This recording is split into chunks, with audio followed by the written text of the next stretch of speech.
Hello my dear students, आप सभी का स्वागत है आपके अपने चैनल में। और आज हम स्टार्ट करने वाले स्कैनर से क्वेश्चंस करने वाले हैं जो हमने प्रीवियस ईयर में हमने लेक्चर नंबर 7 तक के लिए हमने रिकॉर्ड कर लिया था। एंड आज हम करने वाले हैं लेक्चर नंबर 8 होने वाला है हमारा स्कैनर्स का। ठीक है, आइए वीडियो को स्टार्ट करते हैं बिना टाइम वेस्ट करें। और काफ़ी बच्चों का कमेंट्स आ रहा था कि सर कि जो हमारे रेसिडेंशियल स्टेटस के जितने भी हमारे क्वेश्चंस हैं उसको हम लेंदी कैसे बनाएंगे। अगर 5 मार्क्स का आता है, ठीक है, उसे कैसे अटेम्प्ट करेंगे। और अगर 6 मार्क्स का और 8 मार्क्स का आता है तो उसे कैसे अटेम्प्ट करेंगे। सो काफ़ी बच्चों का कमेंट्स आए थे। सो मैं इसी वीडियो के अंदर मैं आपको बता देता हूँ। जैसे कि जो हमारा रेसिडेंशियल स्टेटस की बात करते हैं, ठीक है, तो उसके अंदर में आपकी फर्स्ट आती है आपकी बेसिक कंडीशंस। ठीक है, अगर बेसिक कंडीशंस, जो हमारी बेसिक कंडीशंस होती है, ठीक है, बेसिक कंडीशंस, आगे जो हमारी बेसिक कंडीशंस होती है, दो कंडीशंस होती है। जो कि फर्स्ट होती है प्रीवियस ईयर में 182 डेज या फिर मोर देन, ठीक है, 182 डेज या फिर मोर देन का आपका अगर स्टे होगा इंडिया के अंदर में तो आपको रेसिडेंशियल स्टेटस मिल जाता है। एंड सेकेंड होती है जो होती है आपकी इंडिविजुअल के केस में, जो आपका इंडिविजुअल के केस में जो आपका इंडिया में स्टे होना चाहिए वो होना चाहिए आपका 60 डेज का। और जो सेकंड कंडीशन के अंदर में एक और कंडीशन आती है, वो आती है प्रीवियस ईयर, 4 ईयर में से 4 ईयर में से जो कि स्टे होना चाहिए इंडिया के अंदर में वो होना चाहिए 365 डेज का। तो ये होती है हमारी बेसिक कंडीशंस। तो फर्स्ट होती है 182 डेज या उससे फिर ज़्यादा के लिए आपका स्टे होना चाहिए इंडिया के अंदर में, तो आपको रेसिडेंशियल स्टेटस मिल जाता है। और नेक्स्ट होती है कंडीशन आपके 60 डेज, और उसके अंदर में हमारी दो कंडीशंस बनती है। एक बनती है हमारी प्रीवियस 4 ईयर्स में से आपका रेसिड जो स्टे होना चाहिए इंडिया में वो होना चाहिए 365 डेज के लिए। सो आपको उसमें आपको रेसिडेंशियल स्टेटस मिल जाएगा। एंड नेक्स्ट की बात करते हैं तो उसके बाद आती है हमारी एडिशनल कंडीशंस। अगर जो भी हमारे जितने भी हमारे क्वेश्चंस पूछ देंगे, हर क्वेश्चंस में आपको पहले तो आपको बेसिक कंडीशंस ये डिफाइन कर देना है। ठीक है, नेक्स्ट आपको एडिशनल कंडीशंस डिफाइन कर देना है। Next is additional conditions. Additional condition से हमें क्या निकल के आता है, हमें एडिशनल कंडीशन से हमारा निकल के आता है ऑर्डिनरी रेसिडेंट है या फिर पर्सन हमारा नॉन ऑर्डिनरी रेसिडेंट है। सो उससे आपको ordinary resident and not ordinary resident पता चल जाएगा। जो बेसिक कंडीशंस हैं, ठीक है, बेसिक कंडीशंस में से किसी एक कंडीशंस को, वन कंडीशंस को अगर सेटिस्फाइड कर जाता है तो कह देते हैं हमारा रेसिडेंशियल स्टेटस है। और एडिशनल कंडीशंस में आपको बोथ कंडीशंस को सेटिस्फाइड करना पड़ेगा, तब आप कहोगे कि वो हमारा ऑर्डिनली रेसिडेंट है। सो हमारी अगर बात करते हैं हमारी एडिशनल कंडीशंस की, तो हमारी एडिशनल कंडीशन है जो कि फर्स्ट कंडीशन है, जो कि उसकी बात करते हैं फर्स्ट कंडीशन की। एडिशनल कंडीशंस में फर्स्ट है जो कि है two out of 10 previous year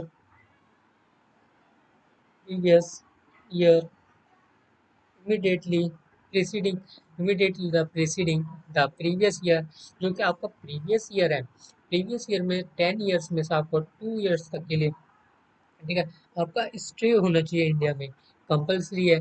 तो आपकी फर्स्ट होती है एडिशनल कंडीशन।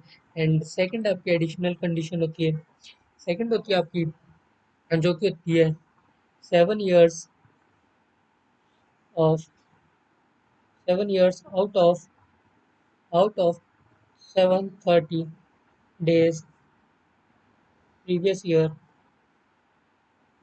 प्रीवियस ईयर में, जो कि 7 ईयर्स में से 730 डेज का स्टे होना चाहिए। अगर इन दोनों कंडीशंस को, तो बहुत कंडीशंस को अगर सेटिस्फाइड कर जाता है तो हम उसे कह देते हैं वो हमारा ऑर्डिनरी रेसिडेंट है। अगर सेटिस्फाइड, अगर एक या दोनों नहीं करती तो क्या कह देते हैं हमारा वो नॉट ऑर्डिनरी रेसिडेंट है। सो अगर जो हमारी फर्स्ट कंडीशन है, ठीक है, अगर फर्स्ट कंडीशन में अगर ये हमारी एक भी कंडीशन को अगर सेटिस्फाइड नहीं करती है तो हम उसे क्या कहते हैं, तो वो हमारा नॉन रेसिडेंट है। ठीक है, अगर कंडीशन को सेटिस्फाइड कर जाती है, एक कंडीशन को भी अगर सेटिस्फाइड करती है तो क्या कहते हैं हम उसे, वो हमारा रेसिडेंट है। तो अब अपने क्वेश्चन की तरफ चलते हैं। ठीक है, जितने भी हमारे क्वेश्चंस हैं, ठीक है, हर किसी में अगर आपको क्वेश्चन अगर ज़्यादा मार्क्स का आता हो तो उसके अंदर में आपको बेसिक कंडीशंस डिफाइन कर देनी एंड एडिशनल कंडीशंस आपको डिफाइन कर देनी है। सो आपका क्वेश्चन हो जाएगा लेंदी। आइए अब स्कैनर्स के क्वेश्चंस पे आते हैं।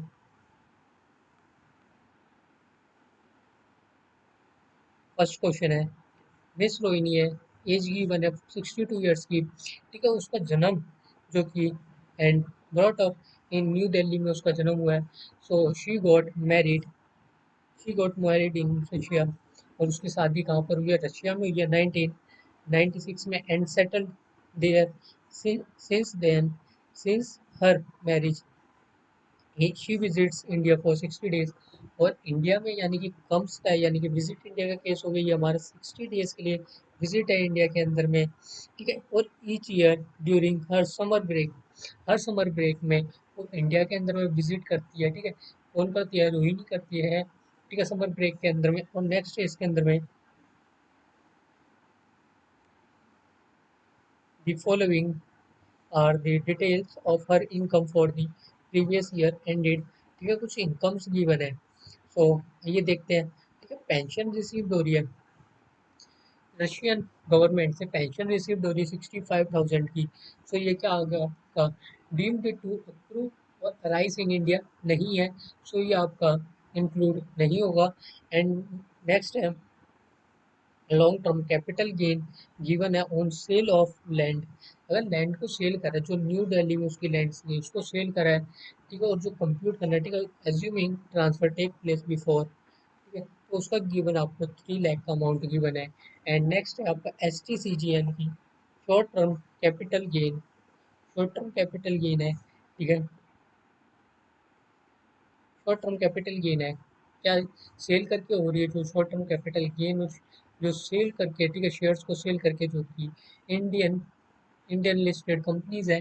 ठीक है, where STT was paid both the time of acquisition as well as the time of sale computed as in 23rd जुलाई 24, उसका अमाउंट गिवन है 60,000 का। एंड फोर्थ जो कि प्रीमियम पेड करा है, ठीक है, जो कि रशिया में Russian life insurance corporation at Russia के अंदर में कोई भी उनकी कोई प्री इंश्योरेंस गिवन इंश्योरेंस ले रखा होगा, देन उस पर उन्होंने प्रीमियम को पे करा है। कितने का प्रीमियम पे करा है, वो करा है 75,000 का प्रीमियम को पे करा है। एंड नेक्स्ट जो कि रेंट रिसीव्ड हुआ है, ठीक है, जो कि प्रॉपर्टी न्यू दिल्ली में उस पर रेंट रिसीव्ड हुआ है रोहिणी को 90,000 का। ठीक है, तो आपको इसके अंदर में क्या रिक्वायर्ड है, वो आपको रिक्वायर्ड है, ठीक है, residential status of Mrs Rohini का रेसिडेंशियल स्टेटस निकालना है। एंड जो आपको कंप्यूट करना है वो करना है total income and tax liability निकाल के दिखानी है for the assessment year 2025 and 26। ये हमारा काफ़ी लेंथी क्वेश्चन है। सो ठीक है, इसके अंदर में क्या क्या फाइंड आउट करना है, फर्स्ट निकालना है आपको रेसिडेंशियल स्टेटस।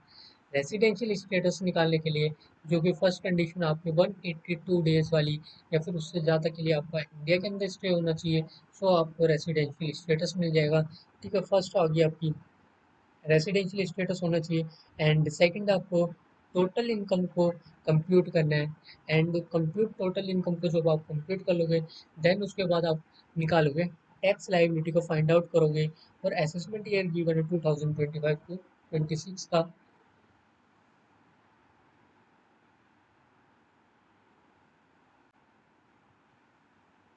आइए अब करते हैं हम सॉल्यूशन, ठीक है, क्वेश्चन का। तो आपको क्या क्या कंप्यूट करना है, एक तो आपको रेसिडेंशियल स्टेटस फाइंड आउट करना है, सेकंड टोटल इनकम, एंड उसके बाद आपको टैक्स लाइबिलिटी को कंप्यूट करना है या फिर आप कह सकते हो टैक्स पेबल को कंप्यूट करना है। उसके अंदर में आपको असेसमेंट ईयर गिवन है 25 टू 26 का आपको कंप्यूट करना है। सो आइए हम स्टेप वाइज सॉल्व करेंगे solution.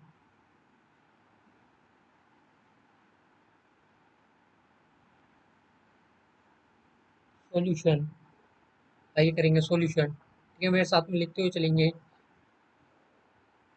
N Indian company, an Indian company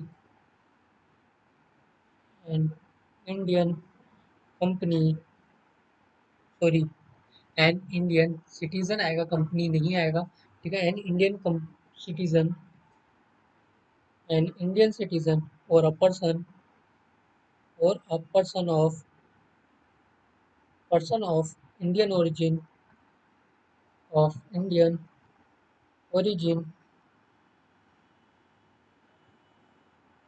origin who being outside India, being outside outside India, outside India comes on visit in India, visit in India, and whose total income, whose total income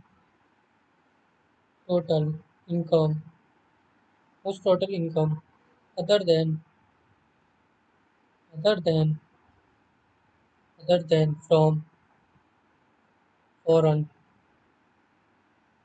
foreign sources sources does not exceed exceeds rupees 50 lakh,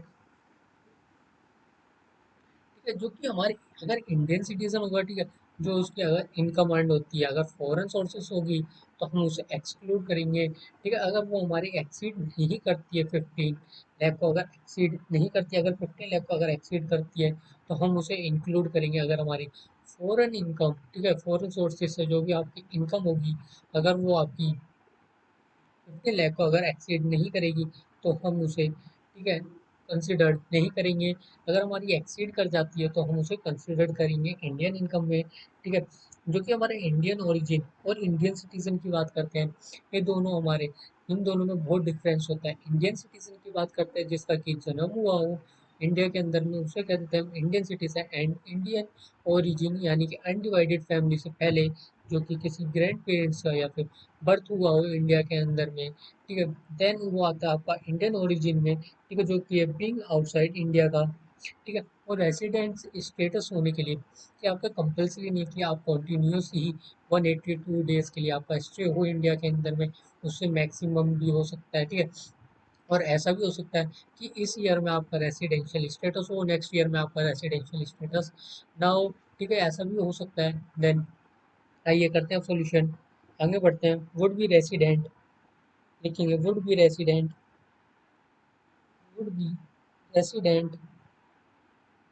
resident in India in India only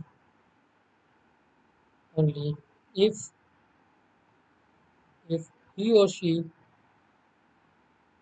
she stay in India stay in India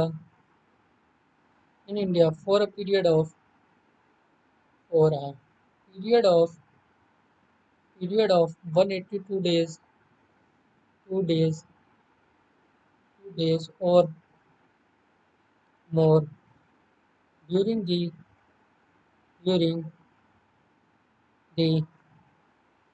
previous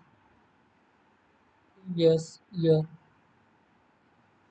आगे जैसे कि जो मैंने आपको basic conditions लिखवाई हैं, ठीक है, तो बेसिक कंडीशंस की 182 डेज या उससे ज़्यादा वाली आपको अगर कंडीशन को सेटिस्फाइड कर देते हो तो उसमें आपको रेसिडेंशियल स्टेटस आपको मिल जाता है। अगर अगर एडिशनल कंडीशंस को अगर आप सेटिस्फाइड करते हो, जो हमारी बहुत कंडीशंस है, ठीक है, उनको अगर सेटिस्फाइड कर देते हो तो आपकी ऑर्डिनली रेसिडेंट का स्टेटस आपको मिल जाता है, ठीक है। अब नेक्स्ट लिखेंगे इसके नीचे, since since since Mrs Rohini is a person of person of Indian origin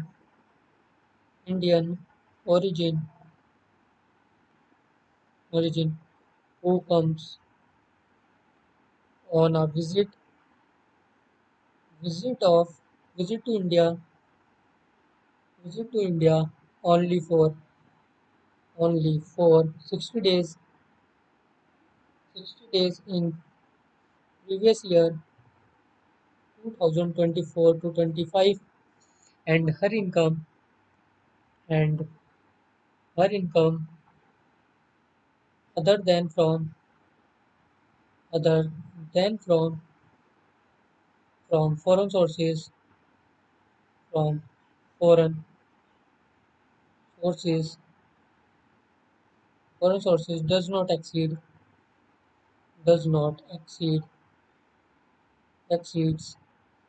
rupees 50 lakh. She is she is non resident resident for the assessment year 25 to 26.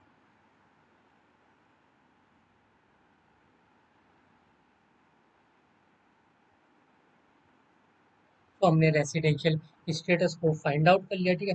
Residential status में जो कि आपकी फर्स्ट कंडीशन थी 182 days या उससे ज़्यादा के लिए स्टे होना चाहिए। सो इस कंडीशन को सेटिस्फाइड नहीं करती है, क्योंकि वो समर वेकेशन में ही आती है।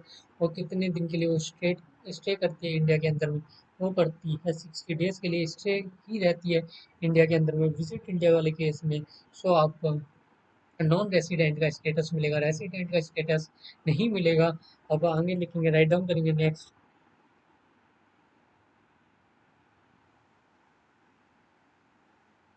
Are non resident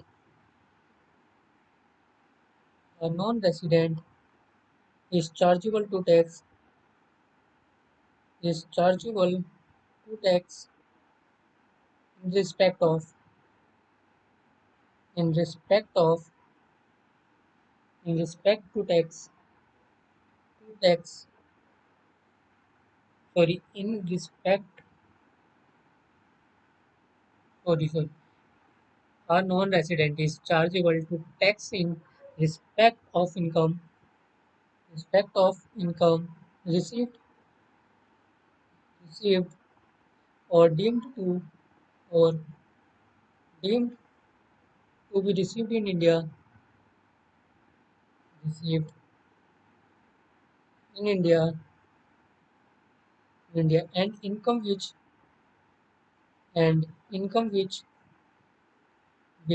accrues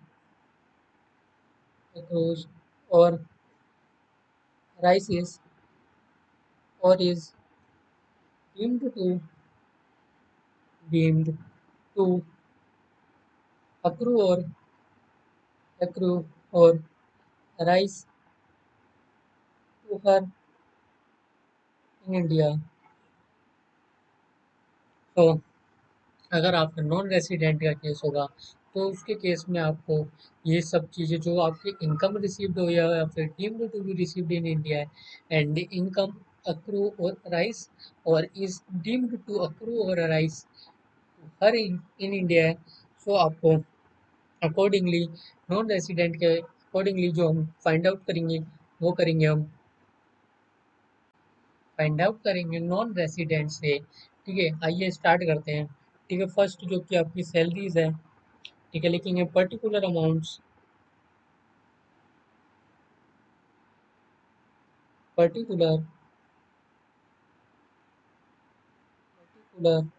and amount. First start करेंगे हम सैलरी से, ठीक है। सैलरीज के अंदर में हमारा क्या था, आइए देखते हैं।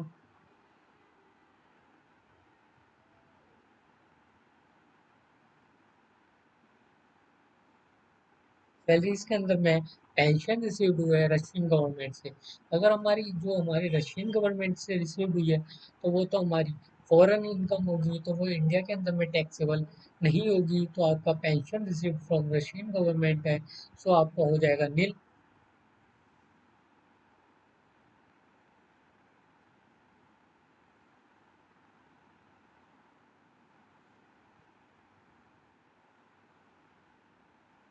Pension pension received received from Russian Russian government, so वो आपका हो जाएगा नील। एंड नेक्स्ट आ जाएगा आपका सैलरी, आपने कंप्लीट कर लिए। अब एंड करेंगे income from income from house property, income from house property को आप कैलकुलेट करेंगे, जो कि आपका रेंटल इनकम है, ठीक है, जो कि rental income for house property पे जो इंडिया के अंदर में थी, ठीक है, उसके ऊपर रेंट रिसीव्ड हो रहा था 19,000 का, 90,000 का, ठीक है, रेंटल इनकम जो कि इंडिया के अंदर में उसकी प्रॉपर्टी थी न्यू दिल्ली में, एंड वहाँ से रिसीव्ड हो रहा था रेंट 90,000 का रिसीव्ड हो रहा था, ठीक है, from house property property in new Delhi, Delhi कितने का था 90,000, इनर कॉलम में लिखेंगे इस टाइम 90,000, एंड क्योंकि इसमें जो हाउस प्रॉपर्टी है देन उसके बाद आप डिडक्शन करेंगे अंडर सेक्शन 24A 30% का जो कि डिडक्शन होगा, less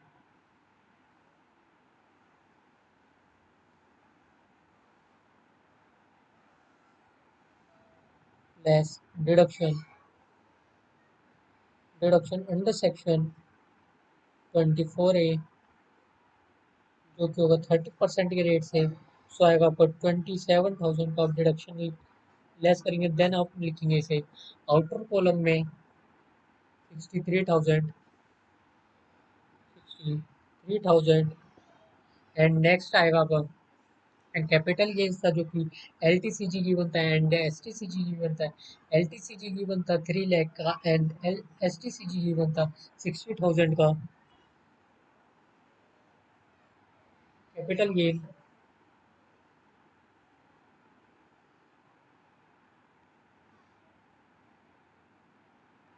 capital gains capital gains में हमें एलटीसीजी की बनता, एलटीसीजी गिवन कितने का था 3 लाख का था LTCG given, and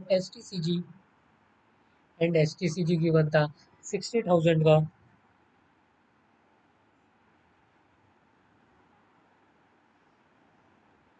and LTCG given है 3 लाख का, 3 लाख का गिवन है एलटीसीजी, और एसटीसीजी गिवन है 60,000 का, एंड नेक्स्ट आएगा आपका ग्रॉस टोटल इनकम आपका निकल के आएगा, सो आप कैलकुलेट करेंगे तो आपका निकल के आएगा जी टी आई, आपका निकल के आएगा जी टी आई, यानी कि gross total income, gross total income, ठीक है, अगर आप इसका अगर टोटल करोगे 60,000 एंड 3,60,000 एंड 63,000, एंड नेक्स्ट था आपका बैलेंस, इसको अगर आप टोटल करोगे तो आपका निकल के आएगा 4,23,000 is your G T I, यानी कि ग्रोस टोटल इनकम आपका निकल के आ गया 4,23,000 का जी टी आई, एंड जो कि आपका इसके बाद आएगा डिडक्शन अंडर चैप्टर 6 से, less deduction deduction under section 80C जो कि गिवन है 63,000 का, डिडक्शन गिवन है 63,000 का, तो आपका निकल के आएगा 3,60,000 आपका निकल के आ जाएगा 3,60,000, that is your total income, total income.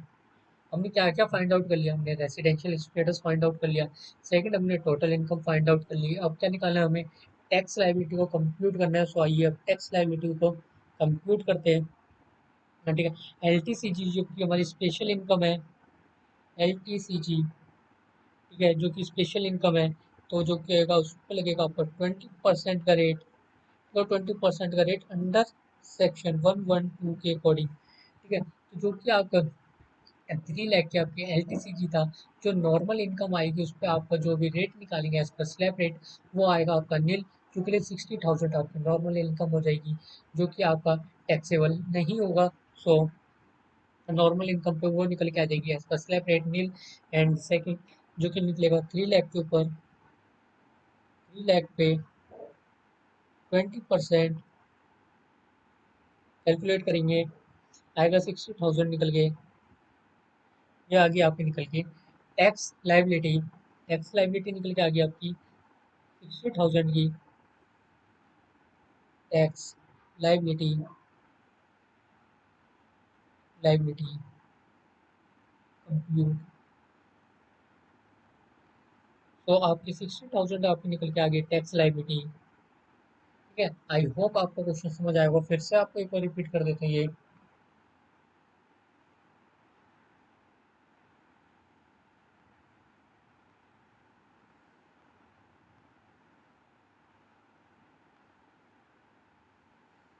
First आपको फाइंड आउट क्या करना था, रेसिडेंशियल स्टेटस। ठीक है, रेसिडेंशियल स्टेटस होने के लिए आपको बेसिक कंडीशंस फाइंड आउट करनी पड़ती है।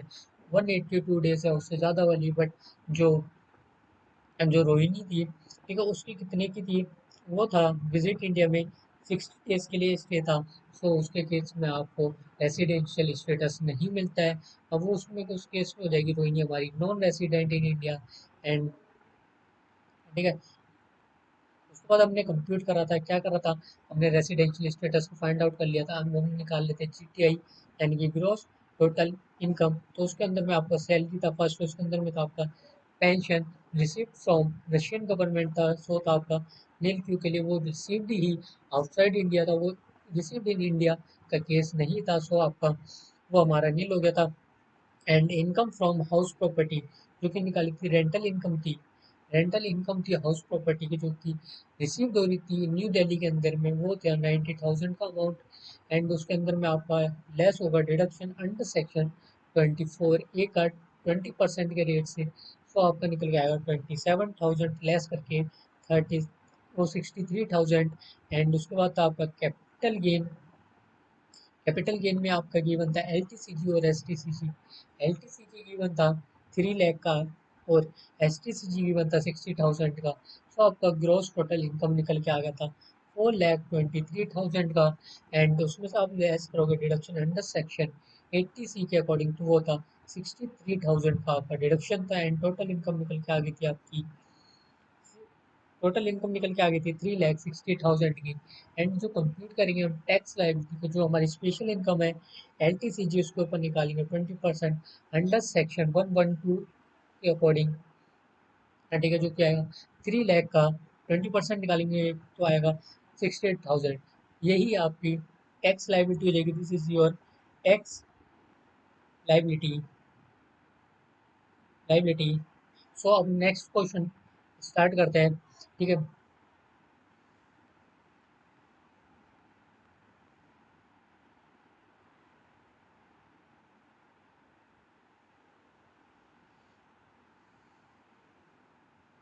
नेक्स्ट क्वेश्चन स्टार्ट करने से पहले, और अभी तक आपने चैनल को लाइक शेयर एंड सब्सक्राइब नहीं करा है, तो लाइक शेयर एंड सब्सक्राइब कर लीजिए और कमेंट में अपना अटेंडेंस लगा दीजिए। ठीक है, आइए स्टार्ट करते हैं। जो कि हमारा क्वेश्चन है डिस्कस करना है हमें टैक्सेबिलिटी की, कुछ हमें ट्रांजेक्शन्स भी बने हैं, ठीक है, और उसके कुछ रेलिवेंट प्रोविजंस हैं फॉर द फोर कंक्लूजन्स। ठीक है, अटेम्प्ट करना क्वेश्चन को, ठीक है, जो कि ये रीड करता है क्वेश्चन। मिस्टर प्रथम, वो कौन है हमारा नॉन रेसिडेंट इन इंडिया का है, एंड उन्हें कुछ रिसीव्ड हुआ है, ठीक है, 1,14,000 का अमाउंट रिसीव्ड हुआ है फ्रॉम राकेश। ठीक है, राकेश से रिसीव्ड हुआ है, किसको हुआ है, मिस्टर प्रथम को रिसीव्ड हुआ है मिस्टर राकेश से। सो वो जो राकेश है वो कौन है हमारा resident and ordinarily resident in India है, यानी कि रेसिडेंट है, यानी कि बेसिक कंडीशंस को उसने सेटिस्फाइड करा है। And ordinarily resident in India है, सो उसने एडिशनल कंडीशंस को भी सेटिस्फाइड कर रखा है। देन जो कि अमाउंट है जो कि पे करा है प्रथम को, जो कि account for transfer of the right to the use of manufacturing process developed by Pratham, जो कि मैन्युफैक्चरिंग में उसने कुछ डेवलप करा होगा। ठीक है, कोई भी चीज़ मान लीजिए, ठीक है, सो उसके बदले में मिस्टर राकेश ने पेमेंट करी है 1,14,000 की। And the manufacturing process was developed by mister प्रथम एंड इन सिंगापुर, ठीक है, सिंगापुर में। And Mr. Rakesh uses such process for the business carried on by him in Dubai. वो कैरिड कहाँ करता है, वो दुबई के अंदर में करता है। एंड जो मिस्टर राकेश है वो कौन है, वो हमारा रेसिडेंट है। एंड प्रथम जो है वो हमारा नॉन रेसिडेंट है। ठीक है, सो आइए इसका सॉल्यूशन करते हैं। करेंगे सॉल्यूशन में, साथ साथ में राइट डाउन करेंगे solution, consideration for transfer, consideration for transfer, consideration for transfer, for transfer, transfer right of right to use the, consideration में क्या दिया, राइट दे दिया है, मतलब कि आप यूज कर सकते हो जो भी उन्होंने मैन्युफैक्चरिंग करा होगा, ठीक है, बट उसके बदले में क्या पे करना पड़ेगा, रॉयल्टी को पे करना पड़ेगा, right to use the manufacturing, manufacturing, manufacturing process falls, process falls within the definition, with in the definition of,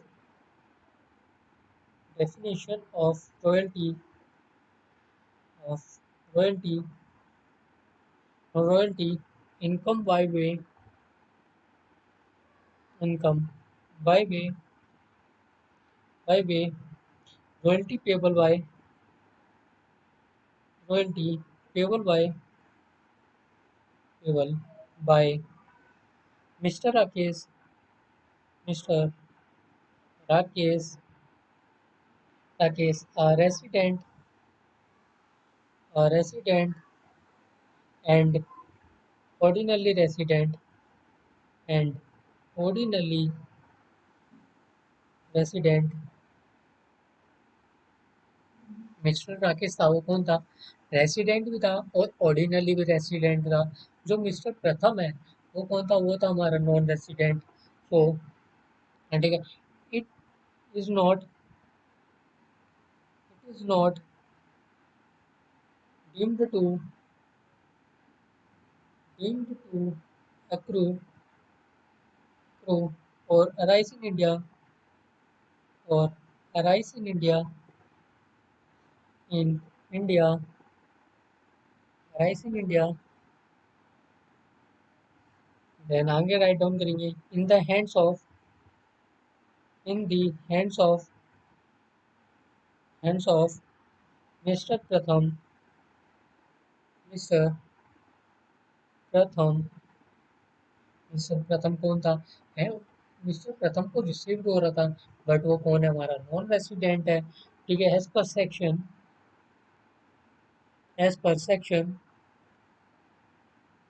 section 9(1)(6) B, यानी कि section number 9 sub section number 1 clause number 6 sub clause number B के अंदर में, ठीक है, since royalties, since royalty, royalty is, since royalty is payable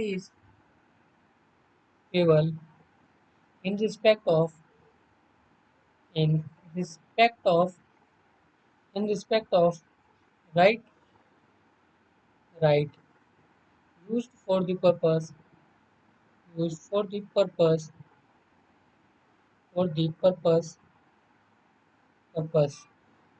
of business, of business carried on, carried by, on by